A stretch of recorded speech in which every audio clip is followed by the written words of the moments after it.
Hello बच्चों, मैं अतुल शर्मा मां शारदा इंस्टीट्यूट में आप सभी का हार्दिक स्वागत करता हूं। दोस्तों, इससे पहले हमने जो अर्थशास्त्र के बारे में पढ़ा था, भारतीय अर्थशास्त्र, तो इसका जो हमने क्षेत्र थे, सेक्टर थे, उसके बारे में पढ़ा था। जैसे नेचुरल सेक्टर हो गया हमारा, और टर्म सेक्टर हो गया, ऑनर सेक्टर हो गया। तीनों सेक्टर के बारे में पढ़ा था। किस सेक्टर के अंदर क्या चीज़ें आती हैं वो भी पढ़ लिया था। तो आज दोस्तों हम पढ़ने वाले हैं जीडीपी के बारे में। जीडीपी होती क्या है, इसके लिए क्या क्या चीज़ों की आवश्यकता होती है। अमूमन कहते रहते हैं हम जीडीपी जीडीपी जीडीपी, तो उसके बारे में हमको पता होना बहुत ही जरूरी है कि जीडीपी एक्चुअल होती क्या है। तो दोस्तों, जो अभी तक चैनल से नहीं जुड़े हैं वो जल्दी से चैनल को सब्सक्राइब कर लीजिए, और जितना ज़्यादा हो सके तो उसको लाइक करिए। अगर अच्छा लगता है आपको तो आप मैसेज कर सकते हैं, कमेंट कर सकते हैं। ठीक है दोस्तों, आज शुरू करने वाले हैं हम जो उत्पादन होता है जीडीपी से उसके बारे में, और जीडीपी क्या चीज़ है। ठीक है दोस्तों, तो सबसे पहले हम पढ़ने वाले हैं इसका जो प्रोडक्शन होता है, उत्पादन होता है, उसके बारे में पढ़ेंगे कि इसके लिए क्या क्या चीज़ों की जरूरत होती है। ठीक है तो दोस्तों, इसमें सबसे ज़्यादा जरूरत पड़ने वाली है हमारी पूंजी की। क्योंकि कोई भी काम करने से पहले आपको पता होना चाहिए, कोई भी काम करेंगे आप, उसके लिए क्या जरूरत पड़ेगी, रुपए की जरूरत पड़ेगी, मनी की जरूरत पड़ेगी। तो आपको मनी की जरूरत पड़ेगी तो पूंजी की आवश्यकता होगी। कोई भी बिजनेस आप करना चाहते हैं तो सबसे पहले पैसों की जरूरत पड़ती है। ठीक है, उससे आप कोई भी काम कर सकते हैं, लेबर भी ले सकते हैं, गाड़ी भी ले सकते हैं, प्रॉपर्टी के लिए, जगह के लिए भी आप पेमेंट कर सकते हैं। सारी चीजें इसमें इंक्लूड है। इसके बाद आपको जीडीपी निकाल, प्रोडक्शन के लिए जरूरत पड़ती है भूमि की, मतलब लैंड की। कोई भी काम करेंगे आप तो आप, कोई जगह होगी तभी तो फैक्ट्री या कंपनी लगाएंगे। तो इसलिए क्या है, आपको भूमि की जरूरत पड़ेगी। Okay, clear. इसके बाद उद्यमी की जरूरत पड़ेगी। ये क्या है, आपका जितना भी रिस्क है पूरा का पूरा लेते हैं कौन, उद्यमी लेते हैं अपने ऊपर। इंटरप्रेन्योर, इनके ऊपर काफी, ये मान लीजिए पूरा जोखिम इन्हीं के ऊपर होता है कि जितना भी आप काम कर रहे हैं तो आपको फायदा नुकसान जो भी है उद्यमियों के ऊपर भी निर्भर करता है। ठीक है, उसके बाद मजदूर, आप बड़ी कंपनी तो लगा दिए, काफी मजदूरों की जरूरत है। क्या उस क्षेत्र में मजदूर मिल सकते हैं आपको, तो मजदूरों की भी जरूरत होती है। किसमें, प्रोडक्शन में, उत्पादन में। अब क्या होता है, हमारा जो पृथ्वी ग्रह पे क्या है, मतलब हमारे वर्ल्ड में क्या होता है, तीन प्रकार से क्या होता है, प्रोडक्शन होता है। यहाँ पे एक सरकार करवाती है प्रोडक्शन, मतलब यहाँ पे सरकारी ही कंपनी लगेगी, प्राइवेट कंपनियां नहीं लगेंगी। ठीक है, तो ये होते हैं समाजवादी, साम्यवादी क्षेत्र कहें आप, जैसे कम्युनिस्ट क्षेत्र कहें, चाइना कहें, रूस कहें, जर्मनी कहें आप, तो ये कम्युनिस्ट क्षेत्र होते हैं। वहीं पर इन चीजों की सरकारी का ही कंपनियों का बोलबाला होता है। सरकारी कंपनियां लगती हैं, प्राइवेट कंपनियां दोस्तों नहीं लगती। क्लियर। उसके बाद होता है कि निजी कंपनी। निजी कंपनियां होती हैं कौन सी, जैसे आप या मैं कोई भी कहीं भी जाएं और हम अपनी निजी एक कंपनी लगा दें। जैसे अभी स्पेस सेंटर के लिए है हमारी, किसकी, एलन मस्क की कंपनी है, तो वो क्या है कि निजी कंपनी है। हमारा इसरो है वो प्राइवेट, सरकारी है, गवर्नमेंट का ही काम करता है सारा। तो ऐसे क्या होता है, निजी और प्राइवेट होते हैं। ठीक है, तो निजी किसके हाथों में होती है, पूंजीवादियों के हाथ में। लगभग आप देख रहे होंगे अमेरिका जैसे क्षेत्रों में क्या होता है, पूंजीवादियों का बोलबाला है, जिसके पास पूंजी है उनका बिजनेस है। ठीक है, इसके बाद एक आती है संयुक्त। संयुक्त मतलब मिलीजुली, मिलीजुली, मिलीजुली कैसी, सरकारी भी और निजी भी दोनों मिल जाएं थोड़ा थोड़ा, तो क्या हो जाती है, संयुक्त हो जाती है। इसीलिए इसको कहते हैं मिश्रित। मिश्रित क्षेत्र होते हैं, जैसे भारत जैसे देश हैं जिनमें मिश्रित होती है। भारत में कुछ सरकारी भी हैं, प्राइवेट भी है, दोनों आधा आधा 50-50% या 49-51 ऐसे शेयर होल्डर होके कंपनियों को चलाते हैं आगे के लिए। ठीक है, ये यहाँ तक आपको समझ में आ गया होगा कि प्रोडक्शन में क्या क्या चीज़ों की जरूरत पड़ती है और किन क्षेत्रों में कौन सा आपकी सरकारी कंपनियां कहाँ काम करती है, निजी कहाँ पे करती हैं, संयुक्त कंपनियां कहाँ पे काम करती है। इसके बाद हम पढ़ेंगे जीडीपी। बच्चों, ये काफ़ी इंपॉर्टेंट चीज़ है जीडीपी। रोज हम अमूमन बोलते हैं जीडीपी हमारा इतना परसेंट हो गया, जीडीपी 7.5% हो गया, जीडीपी में हम आगे निकल गए। ये क्या होता है, जीडीपी एक उत्पादन को दर्शाता है, आपके देश में कितना उत्पादन हो रहा है। जीडीपी से आपको घाटे और फायदे से नहीं है, ये क्या करता है, आपके उत्पादन को दर्शाता है कि इतना उत्पादन हमारे देश के अंदर इस वर्ष के दौरान हुआ। ईयर एक बनाया जाता है 2021-22, 2020-21, तो इसका क्या है, एक ईयर बनाया जाता है कि इतने से इतने तक का रहेगा। मान लीजिए हमारे भारत देश में 1 मार्च से लेके यानी 1 अप्रैल से लेके 30 31 मार्च तक के लिए क्या होता है, हमारा ईयर होता है, ठीक है।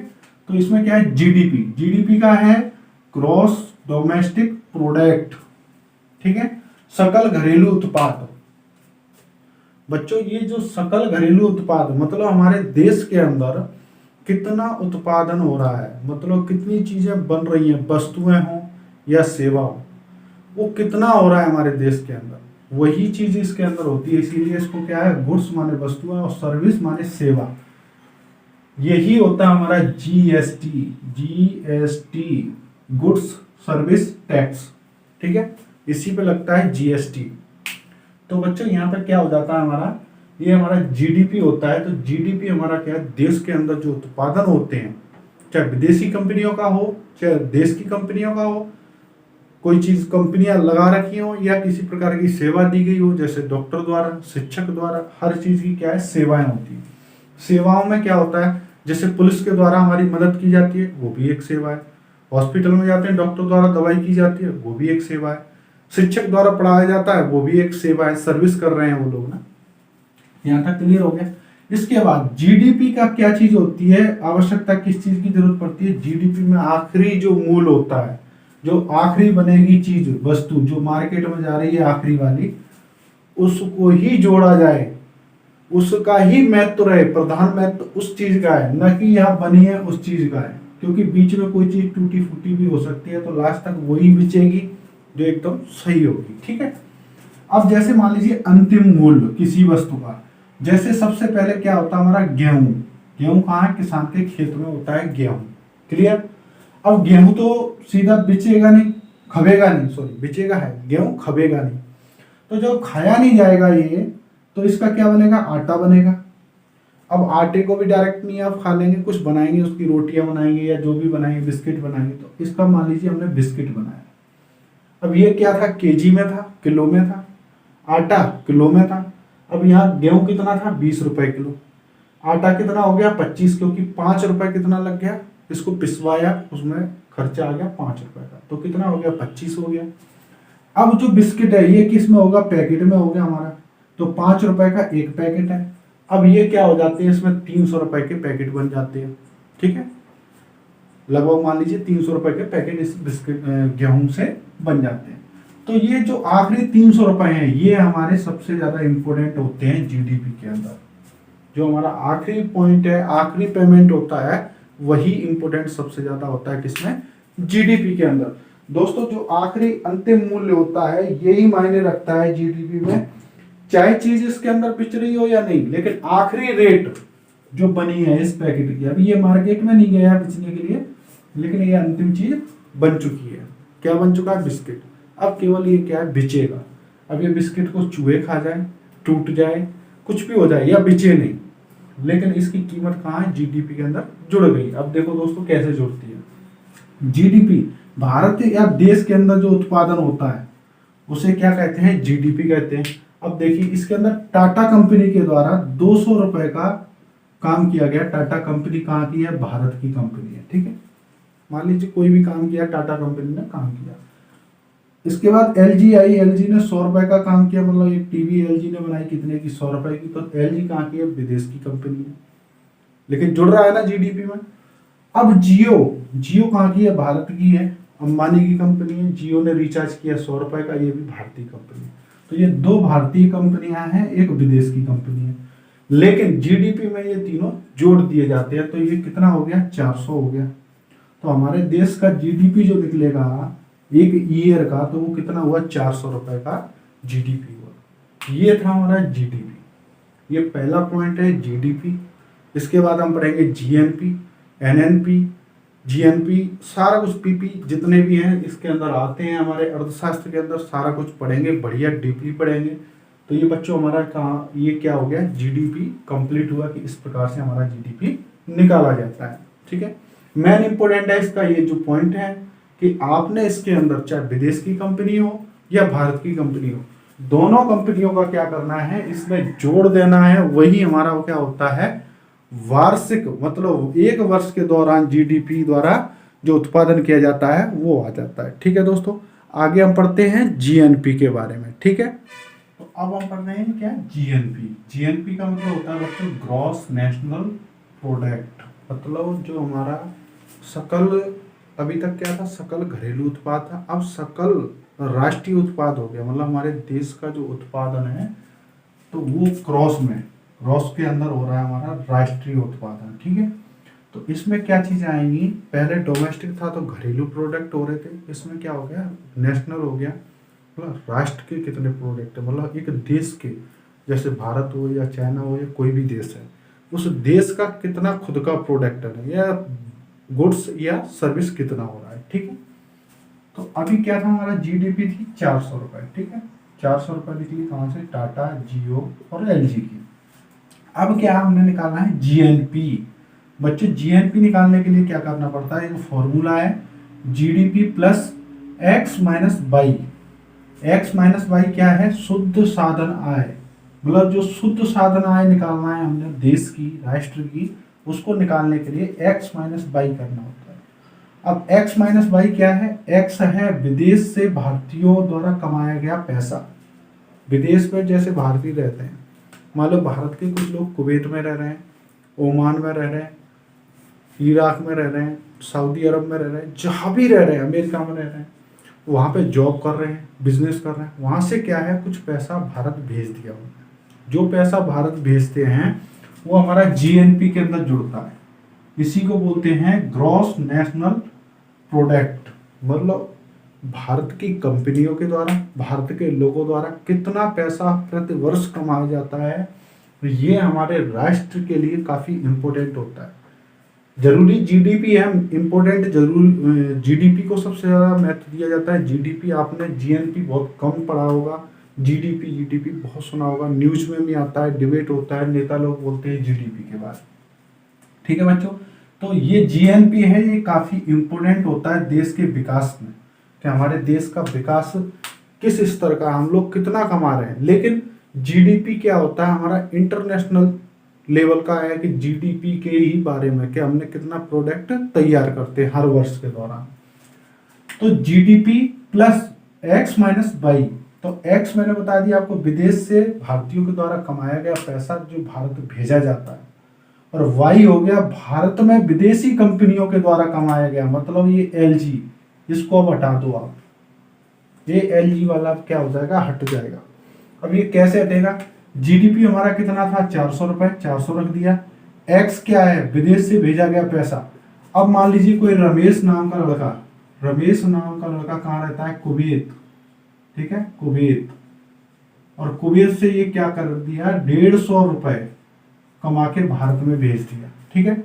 तो 150 रुपए ये किसके हो गए, रमेश के हो गए, और 100 रुपए ये किसके हो गए, जो एलजी कंपनी द्वारा भारत में कमाया गया था। इसको हम घटाएंगे किससे, जो रमेश कमा के लाया उस पैसे से, तभी तो पता चलेगा कि हमारे देश को कितना फायदा हो रहा है। तो देश को फायदा हुआ 400 का, 400 रख दीजिए, 150 से 100 माइनस किए, कितना बचा 50, दोनों को जोड़ा तो 450, तो हमारा जीएनपी निकलेगा 450 रुपए। बच्चों ये क्लियर हो गया, मतलब हमारा जीएनपी निकला कितना, 450 रुपए, मतलब देश को फायदा हुआ, देश को फायदा हुआ। जीएनपी ये हमारा क्या होता है, ये हमारे देश का ही पैसा है, यहाँ से नहीं जाने वाला भारत देश से, लेकिन ये वाला पैसा इससे भारत से जाएगा। क्यों जाएगा, ये एलजी कंपनी है, ये विदेश के लिए लेके जाएगी, विदेशी कंपनी। तो वैसे ही क्या है, जीएनपी और जीडीपी में फर्क देख लीजिए, जीडीपी से बड़ा क्या है जीएनपी, तो ये सबसे बेस्ट अर्थव्यवस्था होती है। केस नंबर फर्स्ट मान लीजिए आप, केस नंबर फर्स्ट में अगर जीडीपी से जीएनपी बड़ी है तो ये देश की सबसे बेस्ट अर्थव्यवस्था होती है। मान लीजिए 450 रुपए और ये है 400, तो इस देश की जीएनपी बड़ी होगी, मतलब जीएनपी बड़ी होगी तो ये देश की सबसे बड़ी, सबसे बेस्ट अर्थव्यवस्था हो जाएगी। और जीडीपी बड़ी है जीएनपी से, इस कंडीशन में भी मिला जुला ठीक है, क्लियर। अब यहाँ पे जीडीपी और जीएनपी बराबर है, ये कंडीशन बहुत कम देखने को मिलती है। ये तीसरे केस में समझिए, तीसरा फेस समझिए, ये है उत्तर कोरिया जैसे देश, मतलब इनकी अर्थव्यवस्था क्या होती है, बंद अर्थव्यवस्था होती है। इन देशों की क्या है, बंद अर्थव्यवस्था होती है, अर्थव्यवस्था। मतलब ना तो ये विदेश में कुछ कमाने जाते हैं, ना अपने देश से किसी देश को कुछ भेजते हैं। इनकी अर्थव्यवस्था क्या है, बंद अर्थव्यवस्था मानी जाती है। इसलिए इनका जीडीपी भी उतना ही होता है और जीएनपी भी उतना ही होता है, क्योंकि यहाँ पे ये रमेश तो जाएगा नहीं बाहर कमाने के लिए, तो 150 की जरूरत नहीं पड़ेगी जोड़ने की, और विदेशी कंपनी भी नहीं आएगी इस देश के अंदर, तो ये 100 रुपए घटाने की भी जरूरत नहीं पड़ेगी। तो यहाँ पर क्या होगा, ये 300 रुपए होंगे किसमें, जीडीपी में, और 300 ही रुपए कहाँ पे होंगे, जीएनपी में होंगे दोस्तों। तो इस कंडीशन में क्या होता है, इस देश की अर्थव्यवस्था बंद अर्थव्यवस्था मानी जाती है अगर जीडीपी और जीएनपी बराबर हो।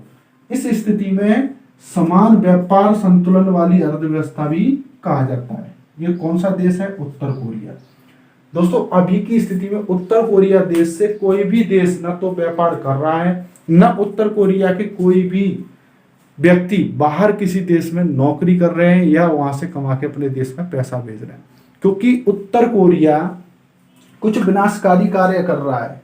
जैसे यूएन बोलता है कि परमाणु बमों का परीक्षण मत करिए, वो कर रहे हैं, मिसाइलें मत बनाइए, बना रहे हैं, जो चीज मना करते हैं वही करते हैं। तो इसलिए उनका क्या कर दिया, ना उनसे कोई देश व्यापार करेगा, ना वो देश किसी से करेंगे। जिस देश ने अगर उनसे कर भी लिया यूएन के मना करने के बाद भी, तो वो क्या कर दिया जाएगा, यूएन द्वारा भी प्रतिबंधित कर दिया जाएगा वो देश। इसलिए कोई भी देश दोस्तों यहाँ पे व्यापार नहीं करते हैं। तो ये हमारा यहाँ पर क्या है, जीएनपी कंप्लीट होता है। ठीक है दोस्तों, तो जीडीपी जीएनपी कुछ ज्यादा फर्क नहीं है इसके अंदर, वही है कि विदेश से लाया हुआ पैसा जोड़ देना है, और भारत देश हो या कोई भी देश है उसके अंदर विदेशी कंपनियां कमा रही हैं उसको हटा देना है, घटा देना उसमें से, बस जो बचेगा वही जीएनपी होगा। कंडीशंस तीनों फेस बता दिए मैंने आपको। जीडीपी अगर जीएनपी से छोटा है तो सबसे बेस्ट अर्थव्यवस्था होती है, जीडीपी अगर जीएनपी से बड़ा है तब भी मिला जुला थोड़ा ठीक रहता है, और जीडीपी जीएनपी दोनों बराबर है तो ये मान लिया जाता है उस देश की अर्थव्यवस्था बंद अर्थव्यवस्था है। और ऐसा अभी देश फिलहाल उत्तर कोरिया है। ठीक है दोस्तों, ये क्लियर हो गया। अब आगे हम पढ़ेंगे एनएनपी के बारे में, एनडीपी के बारे में। ठीक है, क्लियर हो गया। तो अब हम पढ़ने वाले हैं एनएनपी के बारे में। तो हमारा जीएनपी कितना निकला था, तो जीएनपी निकला था दोस्तों हमारा जीएनपी बराबर 450 रुपए। ठीक है, क्लियर हो गया। अब हमने क्या निकालना है, एनएनपी निकालना है दोस्तों। पहला हमने जीडीपी निकाल लिया, जीएनपी निकाल लिया, अब पढ़ने वाले हम एनएनपी के बारे में। तो दोस्तों एनएनपी होता है नेट नेशनल प्रोडक्ट, मतलब सकल राष्ट्रीय उत्पाद, मतलब जो हमारे नेशनल में जो फायदे होते हैं उसके बारे में इसमें पढ़ेंगे हम। जी सबसे इम्पोर्टेंट क्या होता है, एनएनपी सबसे ज्यादा इम्पोर्टेंट होता है जीएनपी से भी ज्यादा। ठीक है, इसके अंदर हम क्या करते हैं, एक फॉर्मूला लगाते हैं निकालने के लिए, एनएनपी बराबर जीएनपी माइनस डी। अब ये डी क्या होता है बच्चों, डी होता है डिफ्लेशन, मतलब टूट फूट। कोई वस्तु बनाई गई थी उसमें कोई टूट फूट होगी, मान लीजिए कोई बल्ब बनाया तो बल्ब क्या हो गया, फ्यूज हो गया, तो वो क्या होता है मार्केट में नहीं बिकता है, तो मान लीजिए उसको हटा दिया। तो 5 रुपए की चीज क्या हुई, टाटा की खराब हो गई, मतलब टूटी फूटी निकल गई, और जियो की कितनी 15 रुपए की, टोटल कितनी होगी 20 रुपए की होगी। तो हम यहाँ पे क्या कर देते हैं, 20 को माइनस कर देते हैं, जीएनपी निकलता है बच्चों 430 रुपए। तो ये हमारा जीएनपी निकालने का फॉर्मूला है। सिंपल है, डी इसमें से घटा देना है, जो टूट फूट हुई है, नुकसान हुआ है उसको घटा देना है, तो सीधा हमारा निकल जाता है एनएनपी। ये क्लियर हो गया एनएनपी। अब हम पढ़ने वाले एनडीपी के बारे में। तो बच्चों एनडीपी होता है नेट डोमेस्टिक प्रोडक्ट, मतलब जो जीडीपी था उसका ही नेक्स्ट पॉइंट क्या है, एनडीपी। तो यहाँ पे हमारा जीडीपी कितना था, तो जीडीपी था बच्चों हमारा जीडीपी बराबर 400 रुपए। अभी हमने पढ़ा था जीडीपी बराबर 400 रुपए। इसमें टाटा का 200 था, जियो का 100 का, और एलजी का 100 रुपए का प्रोडक्ट था एक वर्ष का। तो यहाँ पे एक फॉर्मूला लगता है जीडीपी निकालने, एनडीपी निकालने के लिए, जीडीपी माइनस डी। डी वही सेम, ये डी है टूट फूट वाली, तो यहाँ पे क्या हो जाता है 30 रुपए की टूट फूट होती है। मान लीजिए टाटा का होता है नुकसान 10 रुपए का, जियो का भी हो जाता है 15 रुपए का, और एलजी का हो जाता है 5 रुपए का। ठीक है दोस्तों, टोटल कितना हो गया 30 रुपए का हो गया। तो वही 30 रुपए हम यहाँ माइनस कर देते हैं, तो यहाँ पे हमारा बचता है 370। तो ये हमारा एनडीपी निकल जाता है यहाँ पे, एनडीपी नेट डोमेस्टिक प्रोडक्ट। ये काफी इंपॉर्टेंट होते हैं जीडीपी और जीएनपी की अपेक्षा, एनएनपी और एनडीपी, क्योंकि ये टूट फूट को भी हटा देते हैं, उसके बाद जोड़ा जाता है। तो जब टूट फूट हटा दी जाएगी बच्चों, तो फिर जो हमारा फ्रेश चीज बचेगी, मार्केट में बिचने लायक जो चीज होगी वही बचेगी। तो ये सबसे ज्यादा इंपॉर्टेंट किससे होती है, जीडीपी और जीएनपी से। यहां तक क्लियर हो गया। अब मैं आपको बता देता हूं मार्केट में होता क्या है, सरकार किस चीज पे कितनी छूट देती है, किस पे टैक्स लगाती है, उसी के बाद तो एमआरपी आती है ना मार्केट में। मान लीजिए कोई वस्तु है, आप मेडिसिन लेने गए, मान लीजिए ये आपने एक क्या ली, सिरप ली, इसके ऊपर लिखा होगा एमआरपी 50 रुपए, सिरप के ऊपर लिखा है 50 रुपए, ठीक है। अब इस एमआरपी के अंदर कितना टैक्स लगाया गया है या सब्सिडी को क्या किया गया है, सरकार द्वारा दिया गया है, तो वो चीज क्या हो जाएगी, माफ हो जाएगी। तो वही चीज अब यहाँ आ जाता है हमारा जीडीपी एमपी, मतलब होता है हमारा मार्केट प्राइस, जो मार्केट के अंदर बिचने वाली है उसमें क्या क्या चीजें जुड़ती हैं और क्या घटता है। तो इसमें हम टैक्स और सब्सिडी को क्या करते हैं, टैक्स को प्लस कर देते हैं और सब्सिडी को माइनस कर देते हैं, फिर मार्केट में चीजें बिचने आती हैं। किसी चीज में क्या हो जाता है, टैक्स माइनस हो जाता है और सब्सिडी प्लस कर दी जाती है, तो चीजों का फर्क होता है। जैसे मान लीजिए कोई किसान है, तो सरकार उसको क्या करती है, ट्रैक्टर जो होता है या फार्मिंग के जो भी उपकरण होते हैं ये सब्सिडी पे दिए जाते हैं।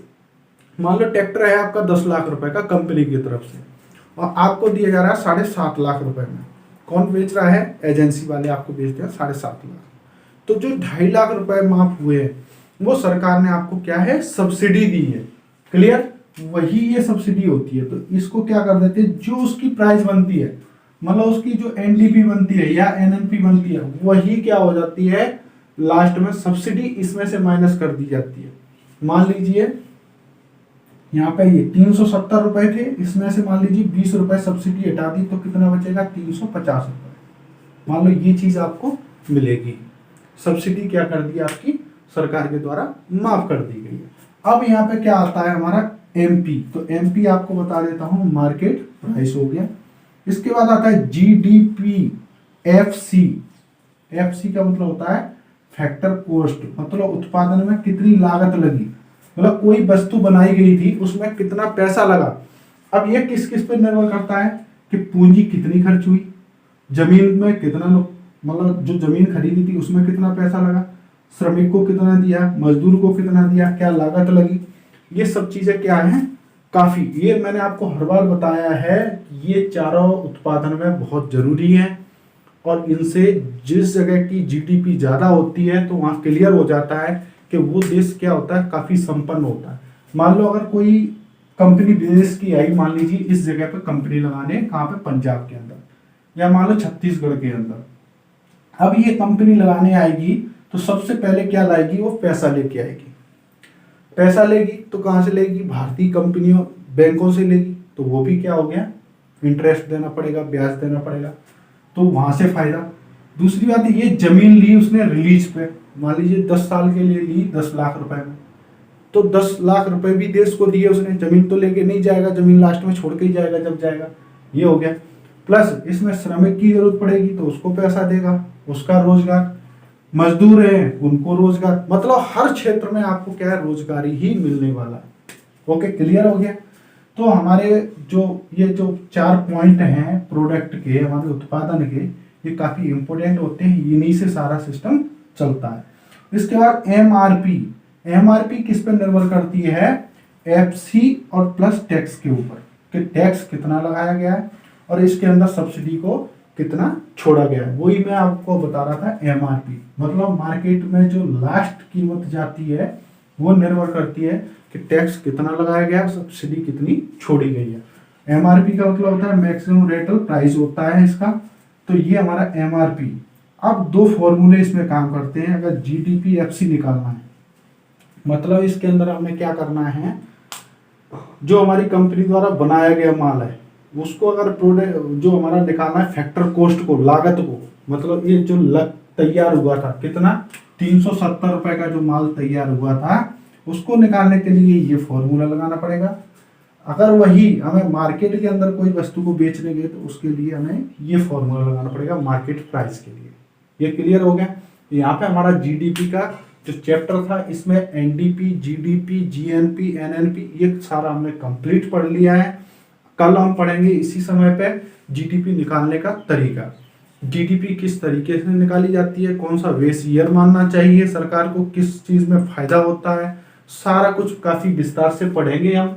तो ये हमारा आज चैप्टर कंप्लीट हो गया जीएनपी, जीडीपी, एनएनपी और एनडीपी के बारे में। तो बच्चों आप ये काफी मेहनत करने की कोशिश करो, क्योंकि आप इकोनॉमी के सारे जितने भी क्वेश्चंस हैं अगर आप पढ़ते भी रहेंगे मन लगा के तो आप आराम से कर सकते हैं, क्योंकि इनमें आप ये मान लीजिए थोड़ी सी समझने की जरूरत है, आपके सारे क्वेश्चंस सॉल्व हो जाएंगे। ठीक है दोस्तों, कल इसी समय फिर मिलेंगे और आप अच्छी सी तैयारी करें। पटवारी, पीएससी और आपका एसआई और यूपीएससी का जो भी एग्जाम है वो जल्दी से क्लियर हो जाए। बस इसी के साथ कल हम शाम को इसी समय फिर आप लोगों से मिलेंगे। तब तक के लिए जय हिंद।